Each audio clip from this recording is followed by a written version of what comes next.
যারা ব্রয়লার মাংস খেতে চায় না এভাবে রান্না করলে তারাও খেতে চাইবে। আসসালামু আলাইকুম। আমি নিজেও ব্রয়লার মাংস খেতাম না, এখন আমি নিজেও ব্রয়লার মাংস খাই এবং সবাই খাই। আমি প্রথমে ব্রয়লার মাংসগুলোকে সুন্দর করে ধুয়ে লবণ, হলুদ আর লেবুর জল দিয়ে ভিজিয়ে রাখি। কিছুক্ষণ ভিজিয়ে রাখার পরে আমি সেটাকে ডুবো তেলে ভেজে নিই। সবগুলোকে যখন ভাজা হয়ে যায় তখন পেঁয়াজগুলোকে আমি ভাজি, কিন্তু পুরোটাই ভাজি না, হালকা ভাজি। তারপর সব মশলা একসাথে দিয়ে এটাকে আমি কষানো করি। কষানো হয়ে গেলে আমি সেটাকে অনেক যখন তেলগুলো ছাড়া ছাড়া হয়ে যায় তখন আমি সেই ভাজা মাংসগুলোকে মশলার মধ্যে দিয়ে দিই। তারপরে এটাকে অনেক সুন্দর করে নাড়াচাড়া করে একটু ভাজি।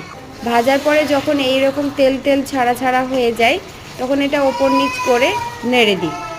নাড়ার পরে যখন দেখি যে মাংসগুলো একটু নরম নরম হয়ে গেছে তখন হালকা একটু পানি দিই। পানি দিয়ে সেটাকে সুন্দর করে নাড়াচাড়া করার পরে একটু ঢাকনা দিয়ে ঢেকে দিই। তারপরে দেখেন আমার কি লুক হয়েছে মাংসের, অনেক ইয়ামি ইয়ামি, সবাই খেতে চাইবে।